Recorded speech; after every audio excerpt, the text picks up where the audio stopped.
성도 여러분, 안녕하셨습니까? 만나의 아침 새벽 기도로 시작하겠습니다. 하늘에 계시는 사랑이 많으신 아버지 하나님, 올 들어 지난 밤이 가장 추웠던 밤입니다. 이 추위로 인하여 어려움 당하는 분들이 없도록 주여 인도하여 주시옵소서. 오늘 이 아침 저희에게 생명을 허락하여 주셨사오니 하나님께 영광과 찬양을 돌리며 말씀을 통해 오늘을 살게 하여 주시옵소서.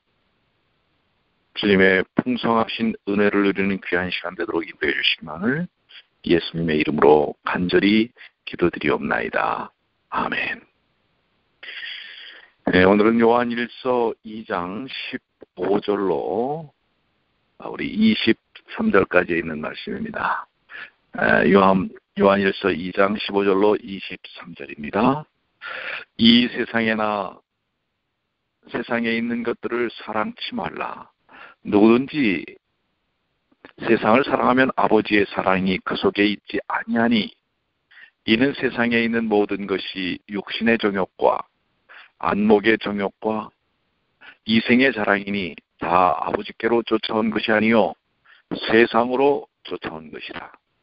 이 세상도 그 정욕도 지나가되 오직 하나님의 뜻을 행하는 이는 영원히 거하느니라. 아이들아, 이것이 마지막 때라.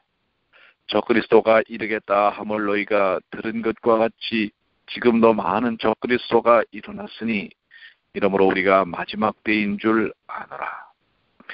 저희가 우리에게서 나갔으나 우리에게 속하지 아니하였나니 만일 우리에게 속하였다면 우리와 함께 거하였으려니와 저희가 나간 것은 다 우리에게 속하지 아니함을 나타냅니다. 너희는 거룩한 자에게서 기름 부음을 받고 모든 것을 아느니라. 내가 너희에게 쓴 것은 너희가 진리를 알지 못함을 인함이 아니라 너희가 알물 인함이요 또 모든 거짓은 진리에서 나지 않음을 인함이니라. 거짓말하는 자가 누구니요? 예수께서 그리스도이심을 부인하는 자가 아니뇨? 아버지와 아들을 부인하는 그가 적그리스도니 아들을 부인하는 자에게는 또한 아버지가 없으되 아들을 시인하는 자에게는 아버지도 있느니라. 요한일서 2장 15절로 23절까지 있는 말씀을 보았습니다. 15절에 있는 말씀, 이 세상이나 세상에 있는 것들을 사랑치 말라. 사도 요한은 앞에서 언급한 믿음의 기본에 근거하여 성도들에게 세상이나 세상에 있는 것들을 사랑하지 말라고 교훈하고 있습니다.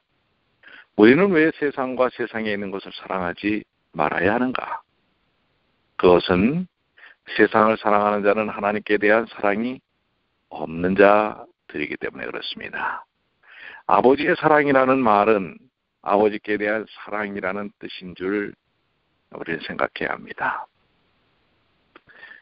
하나님께서는 너는 나 외에 다른 신들을 내게 잊지 말지라 라고 말씀을 하셨지요. 예수님께서는 하나님의 모든 계명들 가운데 가장 첫째 되는 계명은 우리 마음을 다하고 성품을 다하고 힘을 다하여 하나님을 사랑하는 것이라고 말씀하셨습니다. 우리가 하나님과 재물을 겸하여 섬길 수 없다고도 말씀하셨습니다. 우리가 하나님을 섬기며 하나님을 전심전력으로 사랑하려면 우리는 세상이나 세상에 있는 것들을 사랑할 수 없을 것입니다. 하나님이 주신 집이나 돈이나 직장은 우리가 감사하게 사용하긴 하지만 거기에 애착을 두어서는 안 됩니다. 심지어 하나님으로 인하여 하나님께서 허락하신 남편, 아내, 자녀들이라 할지라도 우리는 하나님 안에서 하나님의 교훈 안에서 그들을 사랑해야지 그들이 우상이 되어서는 안 될 것이라고 하는 것입니다. 자, 요한일서에서 가장 많이 인용되어지는 16절의 말씀입니다. 이는 세상에 있는 모든 것이 육신의 정욕과 안목의 정욕과 이생의 자랑이니 다 아버지께로 쫓아온 것이 아니요 세상으로 쫓아온 것이다. 사도 요한은 우리가 세상을 사랑하면 아버지께 대한 사랑이 우리 속에 없는 그 이유를 설명합니다. 그것은 세상에 있는 모든 것이 실상 육신의 정욕과 안목의 정욕과 이생의 자랑에 속한 것들이며 다 아버지께로부터 나온 것이 아니고 세상으로부터 나온 것이기 때문에 그렇습니다.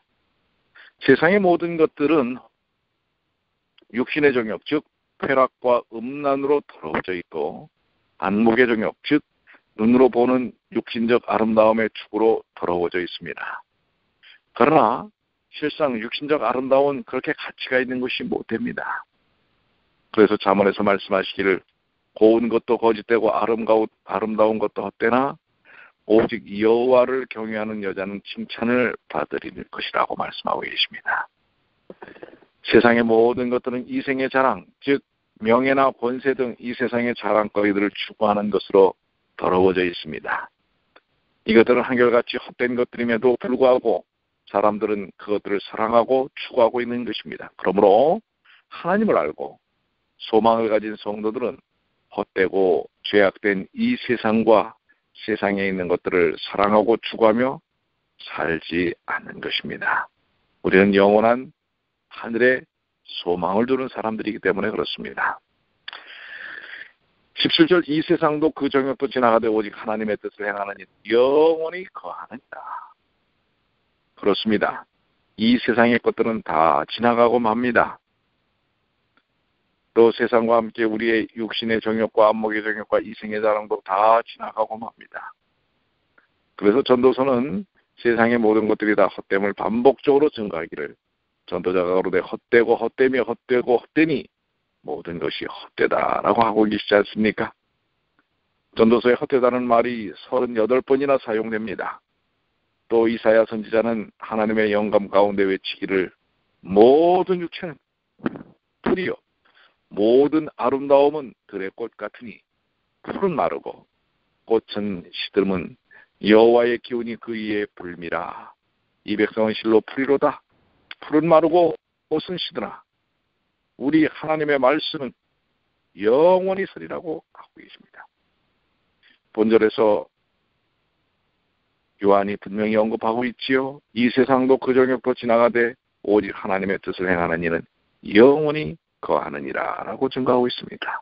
하나님의 뜻은 예수 그리스도를 믿고 모든 성경 말씀을 믿고 성경대로 사는 것입니다. 특히 예수 그리스도의 뜻대로 서로 사랑하는 것입니다. 이렇게 하나님의 뜻을 행하는 자들만이 새하늘과 새 땅 곧 영원한 영광의 천국에 영원히 거할 수 있는 것입니다. 자, 18절부터 23절까지는 많은 적그리스도가 나타남을 경고하고 있습니다. 특별히 이제 이 요한 1, 2, 3서를 쓸 때 예루살렘에서부터 먼 외방 지역에서부터 이런 이설과 이단들이 교회 안에 들어옵니다. 많은 잡다한 종교의 의식과 정신들이 교회 안에 들어옵니다. 그래서 사도 요한은 그런 부분에 대하여 경고하고 있습니다. 18절 아이들아 이것이 마지막 때라 적그리스도가 일으켰다 함을 너희가 들은 것과 같이 지금도 많은 적그리스도가 일어났습니다. 이러므로 우리가 마지막 때인 줄 아노라. 사도 요한은 이 편지를 쓰던 당시를 마지막 때 곧 말세라고 이야기하고 있습니다. 그것은 예언대로 많은 적그리스도들이 일어났기 때문이기도 합니다. 적그리스도는 그리스도를 부정하고 대적하는 이단을 가리키는 것입니다. 예수께서는 세상의 종말의 징조들로서 적그리스도들과 거짓 선지자들의 출현, 전쟁, 지진들, 기근, 악한 질병, 또 신앙에 대한 핍박들을 예언하고 있습니다. 그중 하나가 적그리스도의 출현에 대한 예언인데요. 아까도 말씀드린 것처럼 초대교회의 외방에 많은 잡다한 신앙들이 기독교 안으로 들어오면서 교회 안에서도 문제를 일으키고 교회 밖에서도 문제를 일으키는 것입니다. 마태복음 24장에 주님께서는 그래서 많은 사람이 내 이름으로 와서 이르되 나는 그리스도라 하여 많은 사람들을 미혹해 하리라. 이러한 일들이 교회를 흔드는 것입니다. 여기에 이 적그리스도의 영향력은 교회 안에서도 심각하게 미쳐질 수 있습니다. 말씀 중심, 성령 중심, 하나님 중심의 사고가 아닌 인간 중심의 사고를 전파하는 것은 적그리스도의 영향력 속에 있음으로 볼 수 있는 것입니다. 자, 19절. 저희가 우리에게서 나갔으나 우리에게 속하지 아니하였나니 만일 우리에게 속하였다면 우리와 함께 거하려니와 저희가 나간 것은 다 우리에게 속하지 아니함을 나타내려 합니다. 바로 그렇습니다. 처음에 교회에 속해 있었으나 교회를 떠나가는 것입니다. 이것은 교회에서 떨어져 나가는 분파적인 활동을 이야기하는 것입니다.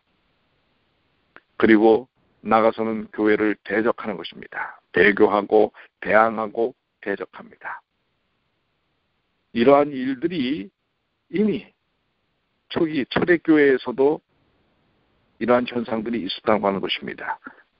사단은 시대를 통틀어서 하나님의 교회를 뒤흔들려고 하는 노력을 계속 해왔던 것입니다. 그렇기 때문에 우리는 말씀에 분명히 서야 합니다. 하나님의 뜻 가운데 분명히 서지 않으면 이러한 흔들림 속에 우리도 장담할 수 없는 것입니다. 그런데 우리 재림교회 교회사에도 이러한 분파운동과 이설들이 얼마나 많았었습니까?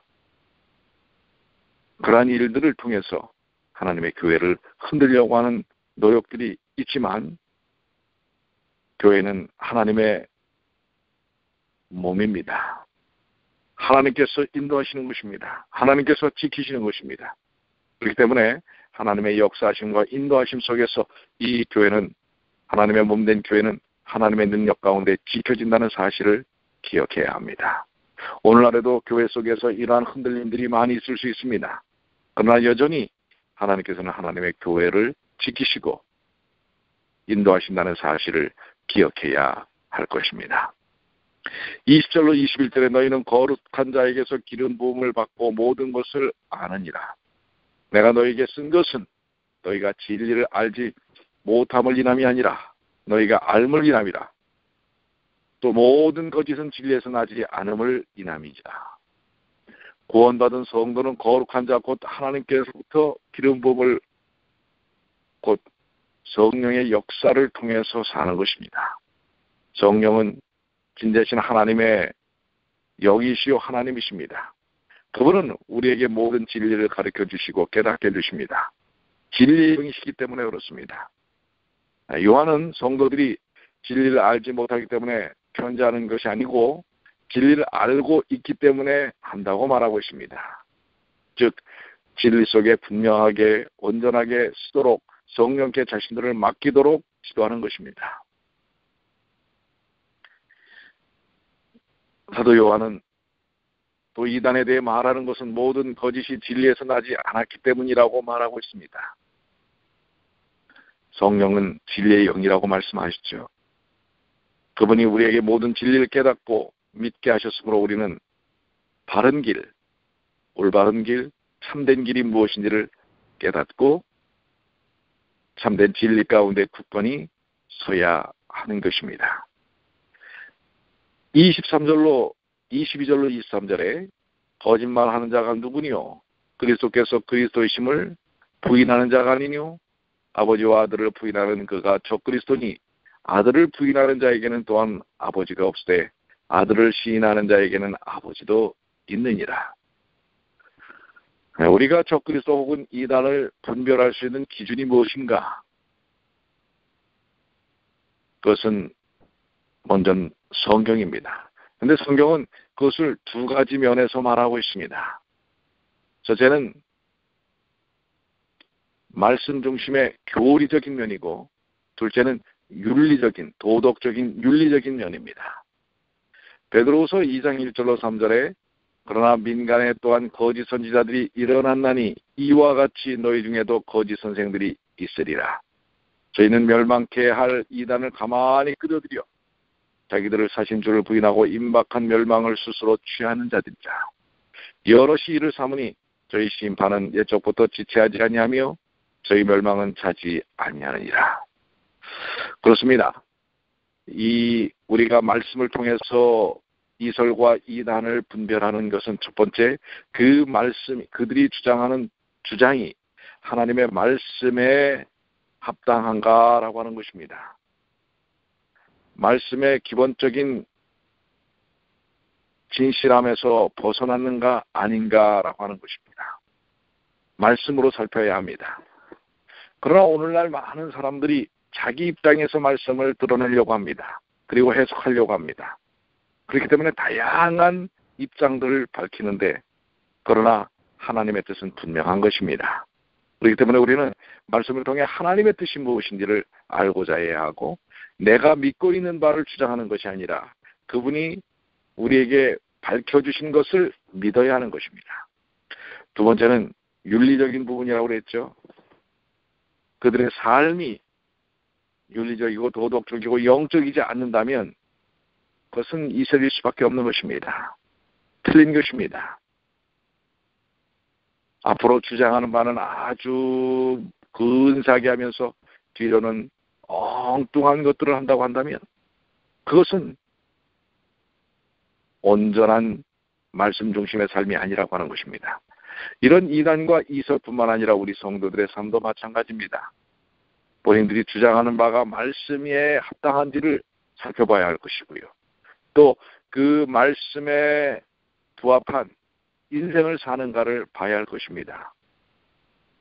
남들을 판단하고 심판하는 입장에 서면서도 정작 자신들은 그 기준에 전혀 도달되지 못하는 그런 신앙은 거짓된 신앙이라고 하는 것을 이야기하고 있습니다.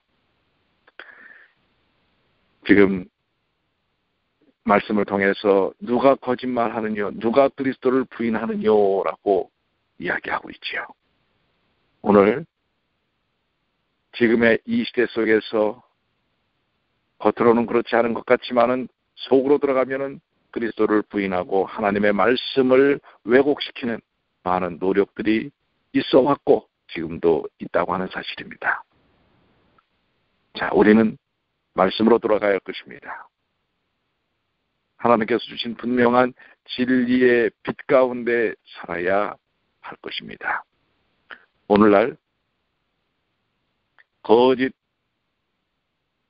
이설과 적그리스도의 사역이 더욱더 강력화되고 집중화되고 광대화되고 있다는 사실을, 강력하게 사단이 그 일들을 한다는 사실을 우리는 말씀을 통해서 깨달아야 할 것입니다. 자, 우리 오늘 18절부터 23절까지에 있는 말씀들을 통해서 정리해보자면, 우리는 세상 종말의 징조들이 이루어지는 것을 보고 세상이 끝에 가까웠다는 사실을 깨달아야 할 것입니다. 많은 적그리스도와 이설과 이단들이 나타나고 있다는 사실을 기억해야 합니다. 그리고 우리는 말씀 중심의 삶을 살아야 할 것입니다. 거짓이 아니라, 자기가 아니라, 자아가 아니라 말씀 중심의 삶을 살아야 하고, 또한 혹 우리 주변에 이설과 이단과 적그리스도가 있다면 그들을 말씀을 통해서 분별하는 일이 필요합니다.